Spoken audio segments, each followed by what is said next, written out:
Amici bellini, mamma mia, al cardiopalmo o al cardiopalma è una roba che veramente noi sapevamo che sarebbe stata difficile, però così io ci rimetto le penne, mi cacciano dal condominio, ho gridato come un ossesso e presto al mattino la gente domenica, insomma, dorme, cominciamo.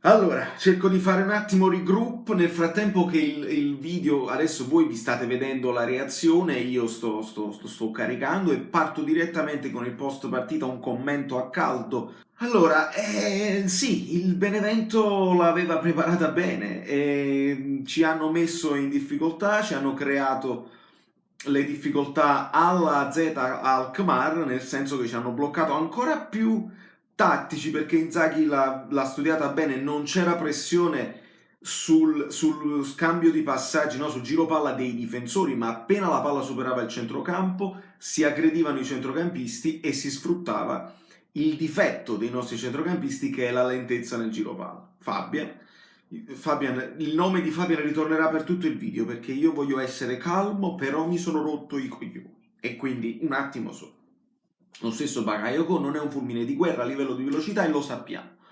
Però poi ci ha garantito tanto altro durante tutta la partita, ci arriveremo, ci arriveremo. Insomma, il Benevento arriva ad un certo punto a sbloccarla, un contropiede, non ricordo chi perse il pallone, forse c'è stato un triangolo se non sbaglio, non chiuso tra Di Lorenzo e Lozano, un passaggio di Lozano così che abbiamo visto un pochino più in difficoltà a destra ed ecco che qui parte la sciorinata di tutti i tifosi, me compreso, ma allora Lozano preferisce stare a sinistra, va più al tiro, c'ha più spazio davanti rientrando sul suo piede preferito e se deve giocare Insigne allora Lozano è sacrificato a destra. Io insisto, è una mia idea e la porto avanti fino alla fine finché Lozano non mi telefona e mi dice guarda a destra non ci voglio giocare. Io insisto che Lozano a destra è più imprevedibile perché può andare al cross e avendo Osimhen e Mertens al centro dell'area i cross possono servire e va bene. Si perde un pochino il fluidificante di Lorenzo quando anche Lozano si accentra, ma Di Lorenzo come Mario Rui dall'altra parte può accentrarsi e creare più densità a centrocampo, quindi va anche bene. Il problema c'è stato nella lentezza di far arrivare i rifornimenti ai trequartisti e un Mertens che ragazzi si deve sedere in panchina perché sia con la Z Alkmaar sia oggi non ha trovato mai lo spazio per ricevere palla, si trovava sempre chiuso, le linee di passaggio sono state chiuse bene dal Benevento, però Mertens deve fare di più. Mertens in quelle poche occasioni che ha avuto le ha toccate male, a volte veli. Perché? Prenditi la responsabilità, ce l'hai. Allora può essere che non è brillante fisicamente, perché al contrario mi è sembrato brillante fisicamente Insigne, che è andato in crescendo. Oltretutto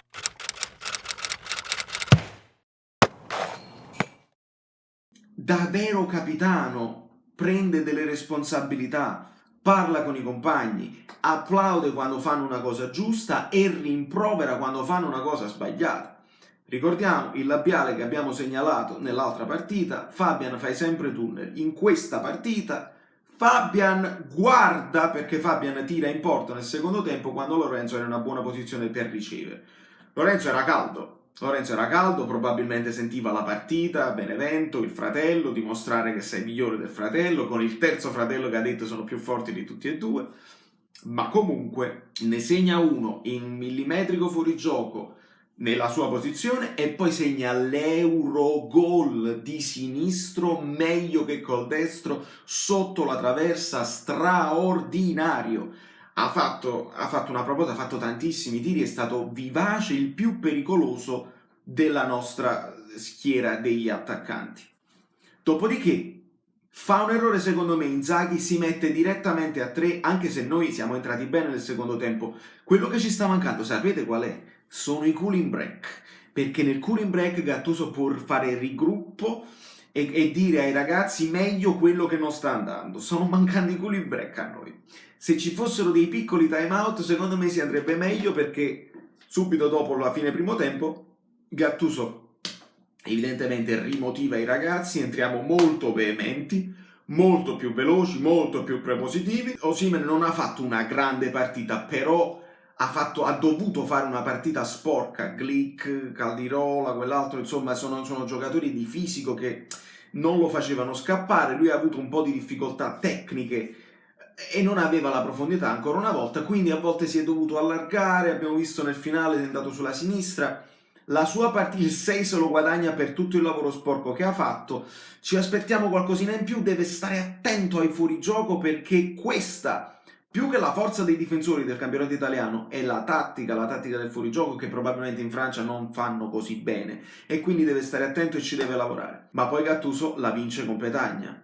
Via Mertens, giustissimo. Petagna Osimhen, doppia punta, ad alternarsi uno dietro e uno avanti. Gattuso li vuole in linea, non in linea orizzontale ma in linea verticale. Petagna ha fatto quelle poche cose bene: mantenere il pallone, venire incontro, dopodiché da grande attaccante sa che deve rimanere quando tutti i difensori si schiacciano verso la porta. Politano, grandissimo impatto sulla partita, molto più veloce sulla gamba nel puntare l'uomo anche rispetto a Lozano. Politano scappa, scarica indietro, Petagna di destro, che non è il suo piede, buca le mani al portiere, 2-1. Dopodiché c'è stato un po' di forcing, c'è stata un po' di confusione, c'è stata un po' di caciara, una caciara anche buona, nel senso che il Napoli deve accettare anche queste battaglie anche fisiche. Il Benevento conferma quanto di buono ci ha fatto vedere finora, una grande, bella squadra che gioca bene a pallone. Se non si chiudevano col 3-5-2, secondo me potevano continuare a darci fastidio. Caprari, quello è stato l'errore del Benevento. Caprari fuori no, perché Caprari ci ha tenuto in grande apprensione e grosse difficoltà. Argomento Fabian, purtroppo bisogna affrontarlo, è di una lentezza esasperante. Si deve svegliare, perché tutto questo giro con l'esterno sinistro di qua e di là ci fa perdere un'azione di gioco, 2 momenti di gioco, 3 momenti di gioco. Ti aggrediscono, ti hanno imparato, conoscono il tuo difetto e ti aggrediscono. Se è così non va bene. Mettiamo mettiamolo. Anche Lobotka mi è sembrato più svelto nel toccare il pallone. Lobotka, Bakayoko, uno dei due. Fabian si deve riposare un attimo, si deve riposare come Mertens, perché così non va bene, non va bene. Non arriva la palla, capite? Non arriva la palla ai trequartisti. E se vuoi fare il lancio lungo su Osimhen, oggi c'erano Glick e Caldirola che di testa sono fortissimi, si poteva fare la palla lunga. Si poteva fare la palla lunga, peccato che non è stata provata, perché secondo me questa è una cosa che si può provare. Palla lunga su Osimhen, sporca qualche cosa e poi si accorcia con Mertens e Lozano e lo stesso Insigne a prendere una seconda palla. Si poteva provare, si dovrebbe provare di più. Bakayoko, speriamo che non sia niente di grave, perché su un ulteriore errore di Fabian, Bakayoko deve fare un intervento in scivolata e non lo so se si è girato il ginocchio, non ho capito bene, questo è a caldo quindi non so le notizie precise. Questo è, ragazzi, Meret risulta uomo partita, perché alla fine il calcio di punizione lo toglie dal set. Altre cose da segnalare: grandiosa partita di Mario Rui, con salvataggio all'ultimo su un contropiede dove eravamo in inferiorità numerica, e buona anche proposta in fase di attacco come Di Lorenzo. Manolas meglio di Koulibaly, indubbiamente è stato il padrone della difesa, la Padula non gli ha fatto toccare un pallone. Chi altro più c'è da citare? Niente, l'ingresso di Dem mi è sembrato ottimo. Se Dem è quello là che ti fa da schermo e si prende anche il trequartista avversario, anche come impostazione va bene. Un Jorginho un poco più piccolo, dinamico, veloce nel smistare il pallone. Sì, Dem sì, ma è più Dem. Oggi più Dem che Fabian, più Dem che Lobotka. Dem e Bakayoko, questa è la mia proposta al momento. E poi bisogna capire, fermi tutti. Che cosa sto dicendo? Zielinski ed Elmas sono negativi, quindi probabilmente li recuperiamo per il Real Sociedad. E per il Real Sociedad io vi confermo che ci sarà una live con Moschella, tenete d'occhio il community tab per sapere l'orario dovrebbe essere mercoledì intorno alle 7:30, vi darò conferma e quindi parleremo del Real Sociedad di cui non so nulla.